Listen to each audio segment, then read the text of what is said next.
नमस्कार साथियों, हम मौर्य काल स्टार्ट कर चुके थे, यानी मौर्य काल के एंड पर आ चुके हैं। मौर्य काल में सबसे पहले हमने चंद्रगुप्त मौर्य को क्लियर किया था, उसके बाद उसके पुत्र बिंदुसार को, बिंदुसार के बाद हम अब आगे सीधे सीधे यानी अशोक पर। अशोक 273 से 232 के बीच में टाइम पीरियड था। अशोक का मैंने बताया था, यानी अशोक ने कैसे अपने 101 भाइयों के विरोध में आके यानी 273 ईस्वी के अंदर राज्याभिषेक मतलब राज्यारोहण करवाता है, और मतलब जो इसके मतलब पक्ष में थे उसका वध नहीं किया, और जो मतलब इसके विपक्ष में थे उस सबको मारकर अपने राज सत्ता हासिल करता है। तो साथियों, इसके बाद मैं बता रहा हूँ कि यानी 273 के अंदर इसका राज्याभिषेक नहीं हुआ था, 273 के अंदर इसका राज्यारोहण हुआ था, राज्यारोहण होता है, और 269 के अंदर यानी उसका राज्याभिषेक होता है, अशोक का राज्याभिषेक। साथियों, 4 साल बाद राज्याभिषेक होता है। 4 साल के अंदर यानी मैन गद्दी प्राप्त करने के लिए अशोक यानी मार काट का युद्ध लड़ता रहता है अपने भाइयों के साथ। अंत में 4 साल बाद इसको मतलब यानी राज्य सत्ता हासिल होती है, और मतलब मगध नरेश मतलब यानी बनता है ये अशोक, यानी अशोक पूरे भारत का सम्राट बनता है, यानी मतलब पूरा हिंदुस्तान पर इसका कब्जा हो गया था। सिर्फ तमिलनाडु को छोड़कर, तमिल को छोड़कर सभी मतलब जगह पर इसका कब्जा था। तो इसी तरह मतलब इसके अलग अलग नामों से इसको भी पुकारा जाता है। जिस तरह मैं बता रहा हूँ कि अशोक को मतलब अलग अलग नामों से किस तरह से, किस लेख में इसको किस नाम से पुकारा गया है, किस में किस तरीके से, इस तरीके से मैं बता रहा हूँ कि आपको अशोक को सबसे पहले अशोक वर्धन, अशोक के मतलब किस किस नामों से जाना जाता है इसके नाम में मैं बता रहा हूँ। यानी अशोक वर्धन, सबसे पहले अशोक वर्धन नाम इसका प्रचलित हुआ था, अशोक वर्धन। और इसके बाद यानी बौद्ध शाक्य, और बौद्ध शाक्य के बाद यानी मगध राज, और मगध राज के बाद महाराज कुमार, और महाराज कुमार के बाद यानी प्रियदर्शी राजा। साथियों, जैसे ये मोस्ट इंपोर्टेंट है, इन नामों से इसको ज्यादा मतलब पुकारा जाता था। मतलब यानी अशोक वर्धन नाम है ये, इसकी जानकारी विष्णु पुराण से मिलती है, विष्णु पुराण से इसकी जानकारी मिलती है। और इसकी मतलब जानकारी है वो उनका मास की मतलब अभिलेख से मिलती है, और इसकी जानकारी है वो भाभु अभिलेख से मिलती है, इस दोनों की भाभु अभिलेख से मिलती है। और ये प्रियदर्शी राजा की जो मतलब जानकारी इस नाम की है बराबर अभिलेख से मिलती है, बराबर अभिलेख से इसकी जानकारी मिलती है साथियों।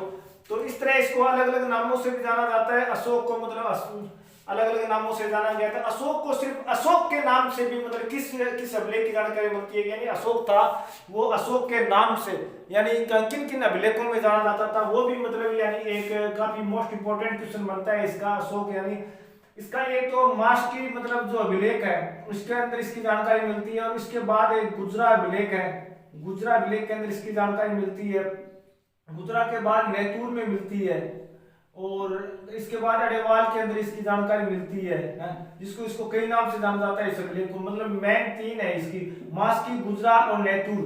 नेतुर यानी इनमें इसका अशोक का नाम अशोक मिलता है। और अशोक को एक मतलब निर्दयी राजा भी कहा जाता है, निर्दयी राजा, यानी निर्दयी राजा मतलब इसलिए कहा जाता है कि अशोक, बताया जाता है कि अभिलेख के तहत कि अशोक ने यानी कुछ मतलब यानी सैकड़ों में महिलाएं थी, और महिलाओं में कुछ अशोक के, उस महिलाओं ने अशोक के बारे में कुछ अफवाह फैला दी थी, या गलत बात थी, या पता नहीं सही थी वो गलत थी। वो बात फैलाने के कारण अशोक के सामने जो बात आता है तो अशोक इन सभी महिलाओं को मृत्युदंड दे देता है। इसी कारण निर्दयी राजा इसको कहा जाता है। ये भी काफी मतलब क्वेश्चन पूछा गया है। तो साथियों, ये मतलब इस बारे में मैंने बताया आपको। इसके बाद यानी अशोक के मतलब अभिलेख थे, अशोक के मतलब अभिलेखों से काफी जानकारी मिलती है। अशोक ने क्या किया था अपने साम्राज्य विस्तार के अंदर, क्या कुछ नया किया था, किस कुछ जनता के लिए, प्रजा के लिए या पशुओं के लिए, कुछ अपने मतलब सैनिकों के लिए क्या कुछ किया था। इसके 14 अभिलेख मिलते हैं, 14 मतलब इसके अभिलेख मिलते हैं या शिलालेख मिलते हैं, शिलालेख, और 7 इसके मतलब लघु स्तूप मिलते हैं, 7 लघु स्तूप मिलते हैं। पहले हम 14 के बारे में जिक्र करना चाहेंगे साथियों। इसके 14 है, तो मतलब इसके अंदर मोस्ट इंपोर्टेंट होंगे वो मैं बताऊंगा, मगर हम 14 के 14 मतलब अभिलेख वो करेंगे, शिलालेख है जो मतलब 1 2 3 4 5 और 6 7 8 9 और 10 10 11 12 और 13, ये 14। अब 14 अभिलेखों के बारे में हम जिक्र करेंगे साथियों। सबसे पहले 1 नंबर इसका शिलालेख आता है। 1 नंबर शिलालेख में इसने पशु बंद पर हत्या या पशु हत्या पर रोक लगाई थी। पशु हत्या पर यानी या पशु वध पर रोक लगाई थी, और मतलब यानी पूर्णतः रोक लगा दी थी पशु हत्या पर। जब कोई मतलब इमरजेंसी होता है या किसी मतलब विशेष यानी धार्मिक भावना में जो चलते थे उस पर कोई मतलब इमरजेंसी होता था, तो तभी मतलब यानी एक मोर और 2 हिरण मारने की अनुमति थी। 2 हिरण की मतलब यानी बलि देने की अनुमति थी सिर्फ। और 2 नंबर शिलालेख से हमें पता चलता है कि इसने मानव और पशु चिकित्सा का मतलब विवरण दिया था, चिकित्सा का। तो साथ ही मानव और पशुओं के लिए चिकित्सालय मतलब यानी वेदों की यानी डॉक्टरों की मतलब व्यवस्था की थी इसने। और यही व्यवस्था यानी एक मतलब यानी सल्तनत कालीन में यानी उसमें फिरोज शाह ने की थी, और मुगल काल के अंदर जहांगीर ने भी मतलब ये व्यवस्था की थी, इसका उल्लेख मिलता है। ये तो अलग है एस्टेडोज के तहत। और इसके बाद यानी 3 नंबर शिलालेख से हमें जो जानकारी मिलती है वो है 3 इसने व्यक्ति मतलब ड्यूटी लगाई थी, 3 व्यक्तियों की ड्यूटी लगाई थी, यानी पूरे मतलब वो दौरा करते थे यानी अपने साम्राज्य का दौरा और प्रदर्शन करते थे, जो मतलब धर्म के बारे में प्रचार करते थे, धर्म के बारे में लोगों के जीवन और मतलब जीवन कैसे व्यतीत है, धर्म की कोई बुरा प्रचार ना करे, इस कारण इसने 3 लोगों की ड्यूटी लगाई थी, जिसके अंदर रुजुक नाम का एक प्रसिद्ध व्यक्ति था, जिसका नाम मोस्ट इंपोर्टेंट आता है। अब साथियों 4 नंबर पर 4 से 4 शब्द आते हैं, यानी बेरीगोस और धर्मघोष। साथियों ये बेरीगोस का मतलब होता है उस समय जब युद्ध हुआ करता था ना, तो एक मतलब एक इस प्रकार का एक यंत्र हुआ करता था जो बांकी टाइप का था, उससे आवाज निकलती थी, उसे बेरीगोस कहा करते थे, यानी घोष मतलब आवाज देना। और धर्मघोष हो गया मतलब यानी जो मंदिर पर या गिरजाघर या मस्जिद पर जो स्पीकर लगा होता है एक तरीके की मतलब जिस तरह आवाज देते हैं वो धर्मघोष होता है। तो बेरीगोस की जगह अब धर्मघोष की आवाज सुनाई देगी। कारण यह था कि कलिंग के युद्ध के बाद अशोक बौद्ध धर्म का न्यायी हो जाता है, वो मैं आगे 13 नंबर अभिलेख के अंदर मैं जिक्र करूंगा आपके सामने। इसने सिर्फ 4 नंबर शिलालेख में 4 का जिक्र किया, बेरीगोस की जगह धर्मघोष का जिक्र किया है। अब 5 के अंदर यानी 13वें वर्ष में यानी इसने 13वें वर्ष के अंदर 13वें वर्ष हुआ था, 13वें वर्ष के अंदर यानी धर्म के प्रचार के बारे में यानी धर्म की यात्रा की थी, इस धर्म यात्रा के अंदर यानी इसने 256 दिन यानी बोध गया में बिताए थे, 256 दिन बोध गया के अंदर 256 रातें बोध गया के अंदर बिताई थी और बौद्ध धर्म ने स्वीकार किया था। और 6 के अंदर यानी जनता की जानकारी मिलती है, जनता का मतलब यानी प्रजा का दुख और सुख मतलब जानने के लिए इसकी जानकारी मिलती है। और 7 के अंदर इसने कहा था कि सभी धर्म के लोग साथ साथ रहेंगे, धर्म व संप्रदाय के लोग साथ साथ रहेंगे। और 8 के अंदर इसने बताया कि 13वें वर्ष के अंदर यानी 13वें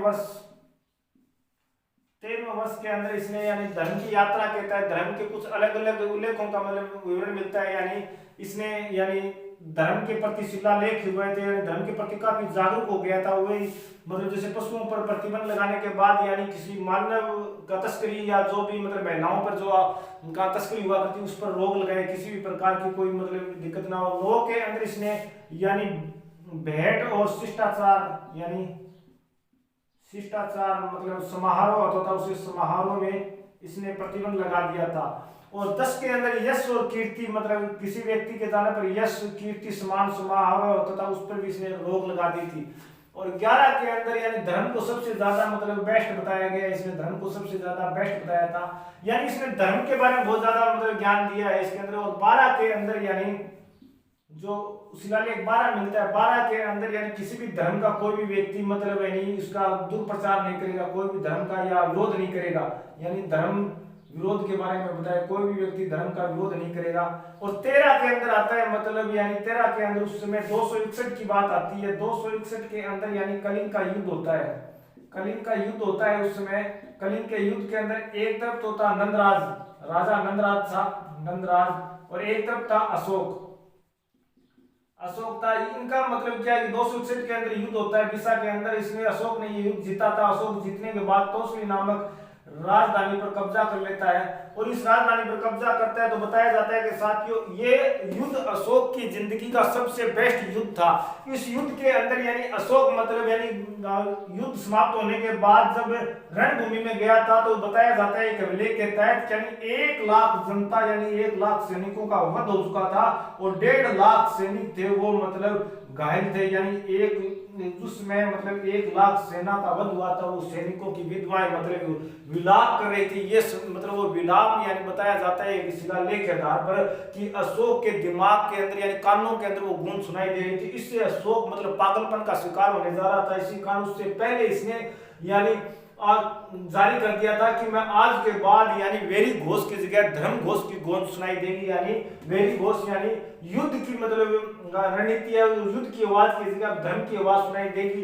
इसी का नंबर 4 नंबर शिलालेख के अंदर जो जिक्र किया था मैंने कहा था 13 नंबर यानी 13 और 4 नंबर यानी शिलालेख मोस्ट इंपोर्टेंट शिलालेख है। इसी के अंदर मतलब फिर इसके बाद ये अंतिम युद्ध था इसका अशोक का। अशोक इसके बाद युद्ध नहीं करता। तमाम जो मतलब इसके जो शिलालेख है वो शिलालेख यानी ब्राह्मी लिपि के अंदर बताए गए यानी ब्राह्मी लिपि के अंदर मतलब लिखे गए बताए गए हैं।